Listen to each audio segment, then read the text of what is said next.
Hello everyone, welcome to our channel where we learn science in the simplest way. Today we are starting with an amazing chapter of class 7th nutrition in plant. तो इस chapter में सबसे पहले हम देखते हैं food. ठीक है. अब देखो फूड क्या होता है ना. फूड हमारे सर्वाइवल के लिए बहुत ज़्यादा इंपॉर्टेंट होता है. फूड हर लिविंग ऑर्गेनिज्म के सर्वाइवल के लिए बहुत इंपॉर्टेंट होता है. क्यों इंपॉर्टेंट होता है? क्योंकि फूड हमें क्या प्रोवाइड करता है? फूड हमें एनर्जी प्रोवाइड करता है हमारी डेली एक्टिविटीज़ को परफॉर्म करने के लिए. ठीक है. अब लिविंग ऑर्गेनिज्म में क्या सिर्फ ह्यूमंस ही आते हैं? नहीं, लिविंग ऑर्गेनिज्म में हमारे प्लांट्स भी आते हैं. उनको भी तो खाना चाहिए. ठीक है. उनको भी तो उनके सर्वाइवल के लिए खाना चाहिए, एनर्जी के लिए खाना चाहिए. ठीक है. तो इसी वजह से प्लांट्स भी हमारे किस में आते हैं? लिविंग ऑर्गेनिज्म में आते हैं. ठीक है. अब देखो फूड के अंदर ऐसा क्या होता है जो हमें एनर्जी देता है. ठीक है. तो फूड के अंदर ना हमारे क्या होते हैं? न्यूट्रिएंट्स होते हैं. ठीक है. फूड के अंदर हमारे क्या होते हैं? न्यूट्रिएंट्स होते हैं जो हमें क्या प्रोवाइड करते हैं? एनर्जी प्रोवाइड करते हैं. ठीक है. अब देखो न्यूट्रिएंट्स के अंदर हमारा ऐसे कौन कौन से कंपोनेंट होते हैं जो हमारी बॉडी को एनर्जी देंगे, हमारी बॉडी के लिए बहुत ज़्यादा इंपॉर्टेंट होते हैं. ऐसे कौन कौन से कंपोनेंट हैं तो वो देखते हैं. तो सबसे पहला कंपोनेंट है हमारा कार्बोहाइड्रेट. ठीक है. जो हमारी बॉडी के लिए नेसेसरी होता है. ठीक है. सेकेंड हमारा होता है प्रोटीन. थर्ड हमारा होता है फैट. ठीक है. फोर्थ हमारा कंपोनेंट आता है हमारा विटामिन. ठीक है. एंड फिफ्थ आता है मिनरल. ये हमारे फूड के ऐसे कंपोनेंट होते हैं जो हमारी बॉडी के लिए ज़रूरी होते हैं और इन्हीं को हम क्या बोलते हैं? न्यूट्रिएंट्स बोलते हैं, न्यूट्रिशन बोलते हैं. ठीक है. अब न्यूट्रिशन के ना दो मोड होते हैं. एक होता है ऑटोट्रॉफिक मोड ऑफ न्यूट्रिशन, दूसरा होता है heterotrophic mode of nutrition. Autotrophic mode of nutrition अब क्या होता है? ऑटोट्रॉफिक मोड ऑफ न्यूट्रिशन में ना ऑर्गेनिज्म अपना खाना खुद बना लेते हैं. ऑर्गेनिज्म अपना खाना खुद बनाते हैं. ठीक है. जैसे कौन होता है? कौन अपना खाना खुद बनाता है? प्लांट्स. प्लांट्स क्या करते हैं ना? अपना खाना खुद बनाते हैं. हाइड्रोट्रॉफिक मोड ऑफ न्यूट्रिशन क्या होता है? जिसमें कोई भी ऑर्गेनिज्म किसी दूसरे ऑर्गेनिज्म पे डिपेंड होता है. किसके लिए? खाने के लिए डिपेंड होता है. ठीक है. जैसे कि कौन? जैसे कि ह्यूमंस, जैसे कि एनिमल्स. ठीक है. अब हम ऑटोट्रॉफिक मोड ऑफ न्यूट्रिशन को पढ़ते हैं डिटेल में. अब देखो plant prepare their own food. Plant अपना खाना खुद बनाते हैं CO2 का यूज़ करके, वाटर का यूज़ करके, मिनरल्स का यूज़ करके. और न्यूट्रिशन का वो मोड जिसमें कोई अपना खाना खुद बनाता है उसको हम ऑटोट्रॉफिक न्यूट्रिशन बोलते हैं. कौन होते हैं ऑटोट्रॉफ? तो हमारे प्लांट होते हैं ऑटोट्रॉफ्स. ठीक है. क्यों होते हैं? क्योंकि ये अपना खाना खुद बनाते हैं. ठीक है. The autotroph manufacture their own food, they are called producer. अब देखो ऑटोट्रॉफ्स क्या करते हैं? ऑटोट्रॉफ्स अपना खाना खुद मैन्युफैक्चर करते हैं ना. दैट इज वाई इसको हम क्या बोलते हैं? प्रोड्यूसर्स बोलते हैं. क्यों? क्योंकि ये खाना एक तरीके से प्रोड्यूस भी तो कर रहे हैं. हेटरोट्रॉफ्स के लिए ये खाना प्रोड्यूस भी तो कर रहे हैं. तो that is why it is called what? Producers. ठीक है. क्यों? क्योंकि ना जो ह्यूमंस होते हैं, जो एनिमल्स होते हैं, वो भी खाने के लिए किस पे डिपेंड होते हैं? प्लांट्स के लिए डिपेंड होते हैं. तो प्लांट्स को हम प्रोड्यूसर्स भी बोलेंगे. ठीक है. अब देखते हैं प्लांट्स अपना खाना खुद कैसे बनाते हैं. प्लांट्स अपना खाना ना फोटोसिंथेसिस की प्रोसेस की हेल्प से बनाते हैं. ठीक है. अब देखो ये फोटोसिंथेसिस का प्रोसेस होता कैसे है तो वो देखते हैं. अब देखो सबसे पहले क्या होता है फोटोसिंथेसिस का. आप वर्ड का मीनिंग समझो. फोटो का मतलब होता है फोटोसिंथेसिस में लाइट. ठीक है. एंड सिंथेसिस का मतलब होता है प्रोड्यूस. इसका मतलब है लाइट की मदद से किसी चीज को प्रोड्यूस करना, लाइट की मदद से खाने को बनाना. ठीक है. तो प्लांट क्या करते हैं? सनलाइट की प्रेजेंस में अपना खाना प्रिपेयर करते हैं. अब प्लांट को ऐसे कौन कौन सी चीज़ों की रिक्वायरमेंट होती है जिससे वो अपना खाना खुद बनाते हैं? तो उनको 3-4 चीज़ों की रिक्वायरमेंट होती है जिससे वो अपना खाना खुद बनाते हैं. ठीक है. जैसे पहला होता है हमारा कार्बन डाइऑक्साइड. कार्बन डाइऑक्साइड उनको किधर से मिल जाती है? कार्बन डाइऑक्साइड प्लांट्स को मिलती है एटमॉस्फेयर से. ठीक है. दूसरा मेन इंपॉर्टेंट होता है सनलाइट. मतलब अगर सनलाइट नहीं होगी, कार्बन डाइऑक्साइड नहीं होगा तो इनके बिना फोटोसिंथेसिस भी नहीं होगा. सनलाइट देखो, सनलाइट उनको किधर से मिलेगी? सनलाइट सन से मिल जाएगी. थर्ड हमारा होता है वाटर. अब प्लांट को वाटर कहाँ से मिलता है? तो देखो सॉइल के अंदर ना हमारे सॉइल जो होती है वो मिनरल रिच होती है. सॉइल के अंदर हमारा वाटर, हमारे न्यूट्रिएंट्स, हमारे मिनरल सब होता है. तो रूट्स क्या करते हैं? वहाँ से वाटर को क्या कर लेते हैं? एब्सॉर्ब कर लेते हैं और वो किधर ट्रांसपोर्ट कर देते हैं? लीव्स में ट्रांसपोर्ट कर देते हैं. तो वहाँ से उनको क्या मिल जाएगा? वाटर मिल जाएगा. फोर्थ इम्पॉर्टेंट, सबसे इम्पॉर्टेंट होता है क्लोरोफिल. क्लोरोफिल। अब क्लोरोफिल क्या होती है? क्लोरोफिल देखो लीव्स में ना, अब लीव्स में एक ग्रीन कलर की पिगमेंट होती है। ग्रीन कलर की क्या होती है? पिगमेंट होती है, जिसको हम क्लोरोफिल बोलते हैं। अब ये क्लोरोफिल क्या करती है? ये क्लोरोफिल ना सनलाइट को एब्सॉर्ब करेगी। ये क्लोरोफिल सनलाइट को क्या करती है? एब्सॉर्ब करती है। ठीक है। अब देखो फोटोसिंथेसिस का प्रोसेस होता कैसे है। अब देखो ये जैसे हमारा प्लांट है, ये प्लांट का लीफ है। तो देखो सबसे पहले क्या होता है, रूट में से लीफ को क्या मिल गया? रूट में से लीफ को मिल गया वाटर मिल गया।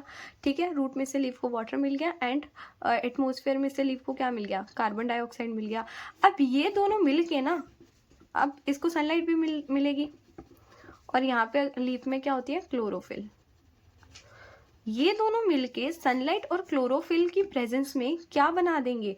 स्टार्च बना देंगे, कार्बोहाइड्रेट बना देंगे। स्टार्च कार्बोहाइड्रेट एक ही होता है, जिसका मतलब है खाना। ठीक है, तो ये दोनों मिलके प्लांट्स के लिए फूड प्रोड्यूस करेंगे। ठीक है, तो दैट इस जिसको हम स्टार्च बोलते हैं या कार्बोहाइड्रेट भी आप बोल सकते हो। ठीक है, और प्लांट क्या करते हैं? ऑक्सीजन को रिलीज करते हैं। ठीक है, और प्लांट ऑक्सीजन को क्या करेंगे? रिलीज करेंगे। तो ये पूरा प्रोसेस हमारा किसका होता है? फोटोसिंथेसिस का, जिसमें क्या होता है? वाटर कार्बन डाइऑक्साइड मिलके सनलाइट का क्लोरोफिल की प्रेजेंस में स्टार्च बनाते हैं और ऑक्सीजन को रिलीज करते हैं। ठीक है, अब देखो हम इसको रीड आउट करते हैं फोटोसिंथेसिस क्या है। तो देखो, plant synthesise the food using carbon dioxide water in the presence of sunlight with the help of chlorophyll is called photosynthesis. देख लिया हमने कैसे कैसे होता है।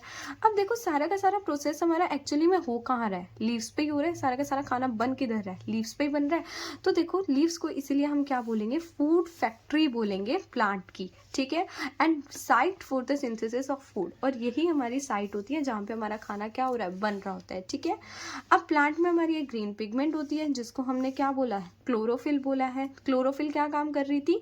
क्लोरोफिल हमारी सनलाइट को एब्सॉर्ब करती है। ठीक है, ये देखो लिखा हुआ है, chlorophyll trap solar energy which is use to prepare food from carbon dioxide and water. ठीक है, और सनलाइट किधर? अब देखो sun is the ultimate source of energy, और सन जो होता है हमारा एनर्जी का एक अल्टीमेट सोर्स होता है। यहाँ पे ये जो सोलर एनर्जी लिखा हुआ है ना, इस सोलर एनर्जी का मतलब है सनलाइट ही है। ठीक है, ग्रीन प्लांट क्या करते हैं? अपना खाना, अब देखो green plant absorb CO2 from atmosphere through tiny pores called stomata. अब ये स्टमेटा क्या होता है? अब जैसे देखो हमारा लीव होता है,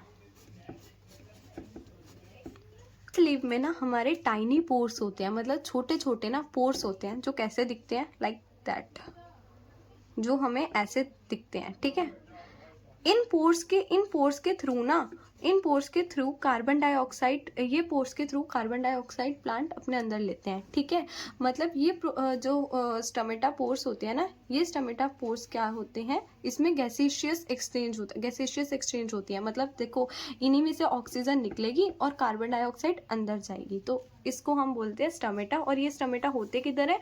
स्टमेटा होते हैं लीव के सरफेस पे। ठीक है, मतलब लीव के ऊपर होते हैं। ठीक है, तो देखते हैं, green plant absorb CO2 from atmosphere through tiny pores called stomata. देख लिया हमने। अब stomata present on the surface of the leaf. Water and mineral are absorbed from soil and transported to leaves by tiny vessel-like structure present in roots. अब देखो water and mineral कैसे absorb हो रहा है? सॉइल में से absorb हो रहा है, वो भी आपको बता दिया था कैसे कैसे एब्जॉर्ब हो रहा था। ठीक है, अब कौन कौन से 4 ऐसे कंपोनेंट है जो हमारे फोटोसिंथेसिस के लिए बहुत ज़्यादा इंपॉर्टेंट है? कौन कौन से रॉ मटेरियल ऐसे हैं? सो सबसे पहला chlorophyll, sunlight, carbon dioxide, water. अगर इनमें से कोई एक चीज़ भी नहीं होगी ना, तो देखो फोटोसिंथेसिस का प्रोसेस होना इम्पॉसिबल है, मतलब वो फोटोसिंथेसिस का प्रोसेस होएगा ही नहीं। ठीक है, अब देखो इसको हम इक्वेशनल रिप्रेजेंटेशन कैसे देंगे? तो देखो carbon dioxide, water, sunlight, chlorophyll के मदद से, सनलाइट क्लोरोफिल की प्रेजेंस में क्या बना देते हैं? खाना बना देते हैं, और ऑक्सीजन को क्या कर देते हैं? रिलीज कर देते हैं। अब हम आपकी NCERT की बुक में ना एक सबसे इम्पॉर्टेंट एक्टिविटी दे रखी है, मतलब वो एक्टिविटी हम करते हैं स्टार्च की प्रेजेंस को चेक करने के लिए, मतलब कौन से प्लांट में फोटोसिंथेसिस होगी, कौन से प्लांट में फोटोसिंथेसिस नहीं होगी। ठीक है, तो देखो वो एक्टिविटी में करना क्या है, 2 प्लांट लेने हैं आपको। एक प्लांट को आपको अंधेरे में रखना है 2 दिन के लिए, और एक प्लांट को आपको रखना है सनलाइट में, ठीक है, एक प्लांट को आपको रखना है सनलाइट में, ठीक है। अब 2 दिन के बाद क्या करना है, आपको दोनों में से एक एक पत्ता ले लेना है, ठीक है, और उसके ऊपर ना आपको आयोडीन सॉल्यूशन डाल देना है। उसके ऊपर आपको क्या डाल देना है, आयोडीन सॉल्यूशन डाल देना है।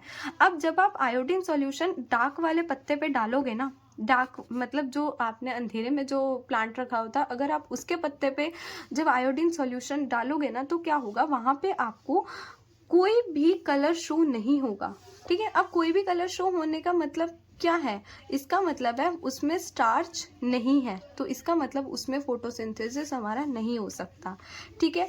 अब आप सनलाइट वाले प्लांट के पत्ते पे जब आयोडीन सॉल्यूशन डालोगे ना, तो उसमें आपको ब्लू ब्लैक कलर देखने को मिलेगा, ठीक है। अब जब ब्लू ब्लैक कलर आपको देखने को मिलेगा, वो आपको इंडिकेट करेगा that is the presence of starch, ठीक है, मतलब कि उसमें स्टार्च है और ये हमारा फोटोसिंथेसिस करेगा। अब हम कवर करेंगे हेट्रोट्रॉफिक मोड ऑफ न्यूट्रिशन, ठीक है। इसमें क्या होता है कि कोई भी ऑर्गेनिज्म अपने खाने के लिए किस पे डिपेंड होता है, किसी और ऑर्गेनिज्म पे डिपेंड होता है, ठीक है। हेट्रोट्रॉफिक मोड ऑफ न्यूट्रिशन में क्या होता है, जब कोई भी ऑर्गेनिज्म अपने खाने के लिए किसी और ऑर्गेनिज्म पे क्या होता है, डिपेंडेंट होता है, तो उसको हम हेट्रोट्रॉफिक मोड ऑफ न्यूट्रिशन बोलते हैं। अब जैसे कि डियर होता है, ठीक है, डियर किसको खाता है, डियर ग्रास को खाता है, ठीक है। अब डियर अपना खाना खुद थोड़ी बना रहा है, अब डियर अपना खाना जो है वो खुद नहीं बना रहा है, डियर किसको खा रहा है, डियर ग्रास को खा रहा है, मतलब डियर किस पे डिपेंडेंट है, डियर ग्रास पे डिपेंडेंट है, तो दैट्स वाई ये क्या हो गया, हेट्रोट्रॉफिक मोड ऑफ न्यूट्रिशन हो गया। अब देखो डियर को कौन खा रहा है, डियर को हमारा लॉयन खा रहा है, डियर को कौन खा रहा है, डियर को लॉयन खा रहा है, तो इसी वजह से अब देखो लॉयन भी क्या होता है, डियर पे डिपेंड है, ठीक है, तो लॉयन भी क्या हो जाएगा, हेट्रोट्रॉफिक मोड ऑफ न्यूट्रिशन हो जाएगा, ठीक है। तो it is the type of nutrition in which organism derive energy और food from plants and animal sources. अब एनिमल सोर्सेज कैसे, जैसे लॉयन को कौन खा रहा है, डियर खा रहा है, लॉयन किस पे डिपेंड है, डियर पे डिपेंड है। प्लांट्स कैसे, जैसे डियर हमारा ग्रास को खा रहा है, डियर किस पे डिपेंड है, ग्रास पे डिपेंडेड है, ठीक है। तो ये हमारा होता है हेट्रोट्रॉफिक मोड ऑफ न्यूट्रिशन। अब इसमें भी ना हमारी 4 चीजें आती है हेट्रोट्रॉफिक मोड ऑफ न्यूट्रिशन में। सबसे पहला हमारा आता है हर्बीवोरस। हर्बीवोरस क्या होते हैं, that derive food directly from plants, ठीक है, जो सिर्फ और सिर्फ प्लांट्स को खाते हैं, जो सिर्फ और सिर्फ किसको खाते हैं, हर्ब्स को खाते हैं, ठीक है, मतलब ये डायरेक्ट प्लांट्स को खा के एनर्जी लेते हैं, ठीक है। जैसे कौन हो गया, हमारा डियर हो गया, डियर किसको खाता है, डियर ग्रास को खाता है, ठीक है। तो हर्बीवोरस का मतलब होता है वो एनिमल्स जो किसको खाते हैं, सिर्फ हर्ब्स को खाते हैं, सिर्फ प्लांट्स को खाते हैं, वो हमारे हर्बीवोरस में आते हैं, जैसे कि हमारा कौन हो गया, डियर हो गया, ठीक है। कार्निवोरस क्या होते हैं, कार्निवोरस सिर्फ और सिर्फ फ्लैश मीट वगैरह खाते हैं, ठीक है, जैसे हमारा लॉइन हो गया, लॉइन जैसे डियर को खा रहा था, जैसे एग्जाम्पल दिया था ना वो, और ये अपना अपना फूड डिराइव करते हैं हर्बीवोरस को खा के, ठीक है। ओमनीवोरस क्या होता है, ओमनीवोरस का मतलब होता है दोनों ही, ठीक है, मतलब ये दोनों को खा लेते हैं। अब जैसे कि कौन होता है, जैसे ह्यूमंस होते हैं, अब ह्यूमंस जो होते हैं वो प्लांट को भी खा लेते हैं, ह्यूमन हमारा एनिमल्स को भी खा लेते हैं, मतलब वो किसी को भी खा लेते हैं ह्यूमंस, ठीक है। उसके बाद आते हैं डिकम्पोजर्स। डिकम्पोजर्स क्या होते हैं, डिकम्पोजर्स का मतलब होता है obtain nutrient by breaking down remain of dead plant and animal include some bacteria and fungi। Decomposers में हमारे कुछ बैक्टीरिया आते हैं, कुछ फंजाई आते हैं, जो अपना न्यूट्रिएंट्स किससे लेते हैं, डेड प्लांट और एनिमल्स से लेते हैं, ठीक है। अब हम देखते हैं हेट्रोट्रॉफिक मोड ऑफ न्यूट्रिशन के टाइप, मतलब कौन कौन heterotrophic mode of nutrition follow करता है, ठीक है। तो सबसे पहला आता है पैरासिटिक, फिर आता है saprophytic, then insectivorous, then symbiotic, ठीक है। हम इनको एक एक करके डिटेल में पढ़ेंगे। पैरासिटिक मोड ऑफ न्यूट्रिशन में क्या होता है, देखो पैरासिटिक प्लांट्स क्या होते हैं, ये वो प्लांट्स होते हैं जो अपना न्यूट्रिएंट ऑब्टेन करते हैं किसी और प्लांट से। मतलब इसमें क्या होता है ना, कोई भी प्लांट होता है पैरासिटिक में, कोई भी प्लांट होता है, एक होता है होस्ट, ठीक है, एक क्या होता है, एक होस्ट होता है। तो पैरासिटिक प्लांट क्या करेगा, पैरासिटिक प्लांट इस होस्ट पे ना क्लाइंब करके, इस होस्ट पे ऐसे ऐसे क्लाइंब करके क्या करेगा, इससे सारा का सारा न्यूट्रिशन ले लेगा। अब इसमें क्या होता है ना, सारा का सारा बेनिफिट इस पैरासिटिक प्लांट को मिल जाता है, होस्ट का कुछ बेनिफिट नहीं होता, ठीक है। पैरासिटिक प्लांट के पास ना कुछ सकर्स होते हैं, जिससे वो सारा का सारा न्यूट्रिशन होस्ट से ले लेते हैं, ठीक है। The plant from which the parasitic plant get its nutrient, उसको हम क्या बोलेंगे, होस्ट बोलेंगे। मतलब वो प्लांट जिसके ऊपर क्लाइंब करके वो पैरासिटिक प्लांट अपना न्यूट्रिशन ले रहा है उसको हम होस्ट बोलेंगे। इसमें सिर्फ किसका बेनिफिट हो रहा है? पैरासिटिक प्लांट का। जैसे हमारा कैस्केटा होता है, ठीक है, कैस्केटा अपना खाना प्रिपेयर करता है किसी और प्लांट पे चढ़ के, मतलब क्लाइंब करके, ठीक है।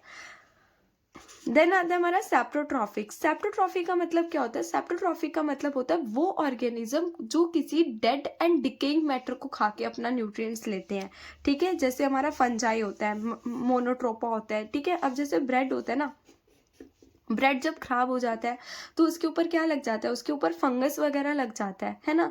तो इसमें क्या होता है? फंगस क्या करता है? सारा का सारा न्यूट्रिएंट उससे लेता है, ठीक है। तो ये डेड एंड डिकेइंग मैटर से अपना न्यूट्रिएंट्स लेते हैं, ठीक। अब उसके बाद हम करते हैं सिम्बायोटिक। सिम्बायोटिक का मतलब है, देखो सिम्बायोटिक का मतलब है एकदम साथ मिलके काम करना, ठीक है। अब देखो कुछ प्लांट्स क्या होते हैं, एकदम साथ मिलके रहते हैं और वो क्या करते हैं? शेयर करते हैं, सब कुछ क्या करते हैं? शेयर करते हैं। जैसे some plant live together and share shelter and nutrition, ठीक है। जैसे देखो लाइकन्स और एल्गी, ठीक है। मतलब लाइकन्स में क्या होता है? एल्गी और फंगस क्या होते हैं? एक साथ रहते हैं, ठीक है। फंगस क्या करता है? फंगस क्या करेगा? एल्गी को वो शेल्टर प्रोवाइड करेगा, वाटर प्रोवाइड करेगा, और बदले में एल्गी उसको क्या प्रोवाइड करेगा? फंगस को फूड प्रोवाइड करेगा, ठीक है।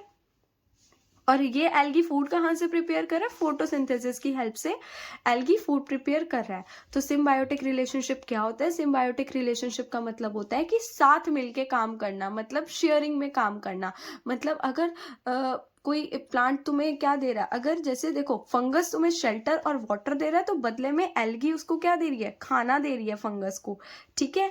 उसके बाद हमारा आता है इंसेक्टिवोरस। इंसेक्टिवोरस का मतलब ही है इंसेक्टी का मतलब है कोई भी इंसेक्ट, वॉरस का मतलब होता है फीड करना। मतलब इंसेक्टिवोरस का मतलब ये है जो प्लांट्स किसी इंसेक्ट्स को खाते हैं, जो प्लांट्स किसी इंसेक्ट्स को खा के अपना न्यूट्रिएंट्स लेते हैं, तो that is called insectivorous plant, ठीक है। These are those plant that obtain nutrient from animal such as insect. ये वो ग्रीन प्लांट होते हैं जो कहाँ ग्रो होते हैं? सॉइल्स में ग्रो होते हैं, ठीक है। अब इसका एग्जाम्पल क्या? Pitcher plant. पिचर प्लांट पता है क्या करता है? पिचर प्लांट कुछ ऐसा सा होता है, एबनॉर्मल सा होता है थोड़ा, और ये क्या करता है? कोई भी इंसेक्ट को अपने अंदर ट्रैप कर लेता है, कोई भी इंसेक्ट को अपने अंदर ट्रैप कर लेता है। और पिचर प्लांट के पास ना कुछ ना ऐसे जूसेस होते हैं, कुछ ऐसे जूसेस होते हैं जिसको वो रिलीज करता है अपने अंदर, और वो इंसेक्ट को क्या कर लेता है? पूरा इंटेगल कर लेता है, ठीक है। तो इसका एग्जाम्पल था हमारा पिचर प्लांट। इंसेक्टिवोरस वो होते हैं जो इंसेक्ट्स को खा के अपना न्यूट्रिएंट्स वगैरह लेते हैं, ठीक है। अब हम इस चैप्टर का लास्ट टॉपिक देखते हैं कि जो सॉइल में, अब देखो प्लांट ने एक बार सॉइल से न्यूट्रिएंट्स ले लिए, अब बार बार सॉइल में न्यूट्रिएंट्स कैसे आएंगे? मतलब सॉइल में न्यूट्रिएंट्स रेप्लेनिश्ड कैसे होंगे? अब वो देखते हैं। अब देखो सबसे पहले फार्मर्स जो होते हैं ना, वो क्या करते हैं? सॉइल में मैन्योर्स और फर्टिलाइजर्स डाल देते हैं। और मैन्योर्स और फर्टिलाइजर्स में हमारा क्या होता है? नाइट्रोजन, पोटेशियम, फोस्फोरस, ये सब होता है, जिसकी मदद से प्लांट्स क्या करते हैं? न्यूट्रिएंट्स वगैरह ले लेते हैं, ठीक है। अब सॉइल जो होती है उसको बार बार न्यूट्रिएंट्स क्या होते हैं? मिलते रहते हैं। दूसरा क्या होता है? सॉइल में ना एक बैक्टीरिया होता है, जिस बैक्टीरिया का नाम है राइजोबियम बैक्टीरिया। जिस बैक्टीरिया का क्या नाम है? राइजोबियम बैक्टीरिया, ठीक है। ये क्या करता है? एटमोस्फेयर से नाइट्रोजन को ले लेता है और उसको ना यूजेबल फॉर्म में कन्वर्ट कर देता है। यूजेबल फॉर्म में कन्वर्ट करने का मतलब क्या है? कि मतलब जिस फॉर्म में प्लांट उसको ले सके, ठीक है। तो ये बैक्टीरिया क्या करेगा? एटमॉस्फेयर से नाइट्रोजन को लेगा और उसको यूजेबल फॉर्म में कन्वर्ट कर देगा, ताकि उसको कौन ले सके? उसको प्लांट ले सके, ठीक है। लेकिन राइजोबियम जो होता है अपना खाना खुद नहीं बनाता है, ठीक है। इसीलिए ये किस में रहता है? इसीलिए ये ग्राम, पीस, मूंग, बीन्स और कुछ लेग्यूमिनेशियस प्लांट्स में रहता है, उनके रूट्स में जाके रहता है, जो उसको क्या प्रोवाइड करते हैं? नाइट्रोजन प्रोवाइड करता है, ठीक है। ये उनको क्या प्रोवाइड करता है? नाइट्रोजन प्रोवाइड करता है, और बदले में वो इसको क्या प्रोवाइड कर रहे हैं? शेल्टर वगैरह प्रोवाइड कर रहे हैं, ठीक है, राइजोबियम को, ठीक है। तो ये किसमें राइजोबियम कौन से उसमें रह रहा है? न्यूट्रिशन में, मतलब कौन से mode of heterotrophic mode of nutrition में रह रहा है? सिम्बायोटिक मोड ऑफ न्यूट्रिशन को फॉलो कर रहा है, ठीक है। तो ये चैप्टर का लास्ट टॉपिक था, and then chapter is finish.